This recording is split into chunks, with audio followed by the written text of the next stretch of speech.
Bonjour, je suis ravie de vous retrouver pour cette nouvelle vidéo. Je suis Ludivine et je vous souhaite la bienvenue sur ma chaîne Introspection. Aujourd'hui, nous allons nous intéresser à ces médiums qui nous vendent de l'espoir en boîte. Ils affluent sur les réseaux et nous glissent subtilement des phrases comme « Je ressens une personne décédée dans votre entourage.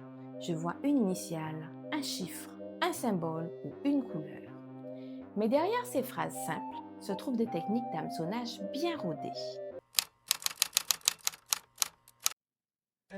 Tu es assis face à ce médium. Tu es dans le doute, alors tu analyses ses propos. En tout cas, tu en es persuadé.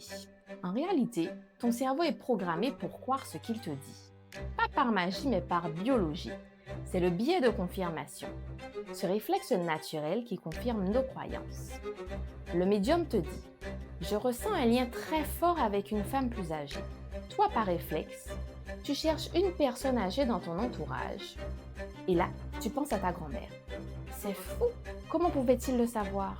Sauf que il n'a donné aucune info précise, aucun nom, aucune date et aucun détail. Ce n'est que toi qui as fait le lien. Et une fois que tu as fait ce lien, tu ne peux plus revenir en arrière. Ton cerveau l'a validé. Et tout ce qu'il dira par la suite viendra renforcer cette info. Mais ce n'est pas tout. Ton cerveau ne se contente pas de confirmer, il cherche aussi du sens. C'est ce qu'on appelle l'effet de sens imposé. Le cerveau déteste le hasard, l'incohérence et l'inexplicable. Alors, il projette du sens, là où même où il n'y en a pas et quitte à en inventer. Et ça, bien sûr, les médiums le savent. Alors, ils utilisent des chiffres, des lettres, des approximations et des lieux. Le médium, lui, te dit qu'une personne est morte dans ton entourage et qu'il voit le chiffre 4. Même si ça ne te parle pas, tu vas commencer à chercher. Elle est morte en avril, en mars, il y avait 4 enfants. Ton cerveau essaye de faire un lien entre le chiffre hasardeux et ta défunte grand-mère. Alors oui, tu te souviens, elle s'est mariée 4 fois. Et si tu n'arrives pas à faire le lien, le médium te le suggère. Et puis, il dit une phrase vague. Elle vous accompagne chaque jour. Mais c'est exactement ce que tu voulais entendre. Et juste à ce moment-là, ton portable vibre. C'est un signe. Alors que non, c'est juste un texto et ton cerveau cherche une approbation, un signe pour confirmer ses propos car au fond, tu doutes encore. Stéphane Alix est un journaliste et un ancien reporter de guerre. Il décide de mener une expérience après la mort de son père. Il place 4 objets secrets dans le cercueil de son père. Sans en parler à personne, puis il consulte 6 médiums pour voir s'ils peuvent décrire justement les objets qu'il y avait dans le cercueil. Selon Alix, certains médiums auraient donné des informations troublantes, parfois très proches des objets justement et des souvenirs personnels. Donc, il publie ensuite un livre, Le Test, qui est devenu un best-seller bien sûr, mais les critiques ont commencé à pleuvoir. Le comité Para met en avant justement des discussions vagues, symboliques, des interprétations sans aucun objet nommé précisément. Une méthodologie non scientifique sujette à l'effet Barnum et au biais de confirmation. 3 ans après le test, Stéphane Alix retrouve le médium Florence Hubert, qui avait participé à l'expérience. Elle lui confie que depuis de nombreux clients lui demandent de reproduire ce test des objets dans le cercueil. Mais selon elle, c'est très compliqué, voire impossible. Elle explique que l'énergie du défunt ne sait pas forcément ce qu'il y a dans le cercueil, sauf s'il a été prévenu. Que le défunt peut nommer les objets, mais qu'il n'est pas obligé de le faire car il n'y a pas d'accord. Elle ajoute que les messages reçus sont souvent flous ou symboliques. Des surnoms d'animaux, des odeurs, des dates, mais rarement des objets précis. Et surtout, elle affirme, on ne vient pas chez un médium pour tester, mais pour avoir des nouvelles du défunt.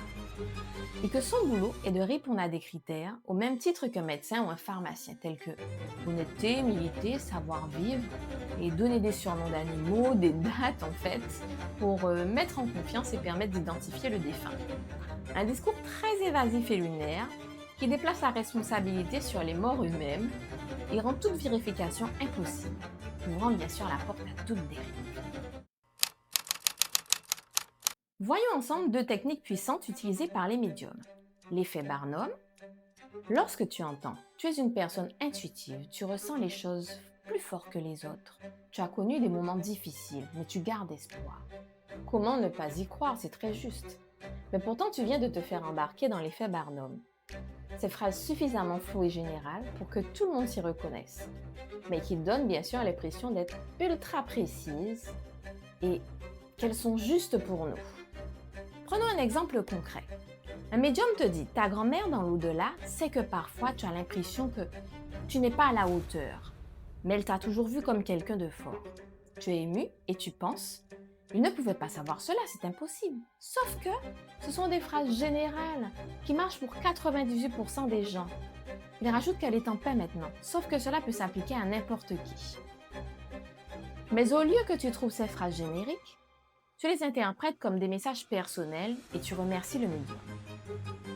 Certains médiums ont des techniques bien rodées. Ils s'intéressent aux chiffres clés, aux statistiques pour mettre en œuvre leur manipulation. Par exemple, les prénoms qui ressortent le plus chez les femmes de plus de 65 ans sont Micheline, Monique, Denise. À cet âge avancé, les décès les plus fréquents sont généralement le cancer, les troubles cardiaques et les AVC. Alors, lorsqu'un médium te dit « Je ressens la présence d'un mort », c'est un homme qui est parti sans dire au revoir. Je vois une maladie grave, peut-être un AVC, un problème cardiaque. Ben oui, ça colle parfaitement avec les statistiques. Car il y a une chance sur deux que ce soit un homme, et de fortes probabilités qu'il soit mort soit d'un cancer ou d'un problème cardiaque. C'est une astuce simple mais puissante qui nous conditionne à croire que derrière chaque charlatan, il y a un don de voyance. Gardons donc à l'esprit que ces prédictions sont calculées et non pas intuitives. La ramification est une technique de mentalisme, une sorte de rebond narratif ou d'adaptation à ton discours, toujours pour aller dans ton sens. Le principe est simple, ne jamais rester bloqué. Je te donne un exemple. Tu te rends chez un médium, il te dit être en communication avec ta grand-mère par un canal. Il ajoute qu'elle vivait dans une grande maison. Et si tu dis non, le médium rebondit en te disant que c'est sûrement ou assurément qu'elle aimait les grands espaces. Il continue en te disant qu'elle a beaucoup voyagé dans sa vie. Et tu réponds que non. Lui rebondit en te disant que alors elle montre les voyages qu'elle aurait aimé faire dans sa vie. Et ça paraît plus crédible. Chaque nom est recyclé en nouvelles tentatives. Prenons un cas concret. Celui de la voyante Anne Tufigo. Beaucoup de youtubeurs se sont intéressés bien sûr à son cas, comme G1000 Gram. Dans une de ses vidéos, elle tente d'entrer en contact avec le parent défunt d'un client. On peut l'entendre dire « Je ressens un jardin, un espace vert ». Le client lui répond « Elle avait un balcon avec quelques fleurs ». Elle réplique en disant « C'est exactement ce que je voyais ». Non, Anne, ce n'est pas ce que tu voyais. Tu t'es juste adapté au discours de ton client. Et rien de plus. Le processus se déroule en 4 temps. Le médium, ou charlatan si je puis dire, lance un hameçon grâce à une lettre, un chiffre ou une couleur. Toi, tu réagis positivement ou non. Lui, il pivote, reformule, ouvre une nouvelle piste pour essayer d'aller dans ton sens. Dès que tu donnes une info, il s'emballe et, avec émotion, il te la renvoie comme une révélation, comme si le canal par lequel il communiquait avec le défunt venait de s'ouvrir. Parfois même, tu donnes des informations sans t'en rendre compte, qu'il réutilise beaucoup plus loin dans la conversation. Bien sûr, comme un message à transmettre venant du défunt. Alors tu sors bouleversé et ému, sans te rendre compte que tu as nourri toute seule ce dialogue. Alors si ces stratégies fonctionnent, ce n'est pas grâce au mystère, mais plutôt parce que ça touche là où ça fait mal. Quand on perd quelqu'un, on perd aussi ses repères. Et dans ce silence, certains cherchent un signe, un mot, un lien qui nous permettrait de garder un peu d'espoir et de nous dire que tout n'est pas fini. Et c'est dans cet état, entre douleur, besoin de sens et fragilité affective, que certains médiums interviennent parce qu'ils savent exactement ce que tu veux entendre. La personne endeuillée ne cherche pas de démonstration logique. Elle cherche un baume, un pansement émotionnel.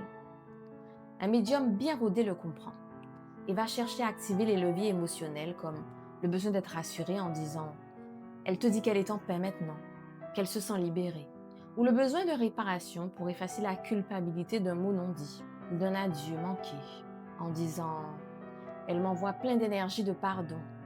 Elle sait que tu n'as pas pu être là à la fin, mais elle ne t'en veut pas. » Donc les médiums, bien souvent, exploite aussi le besoin de lien pour nous permettre de croire que le défunt est encore là.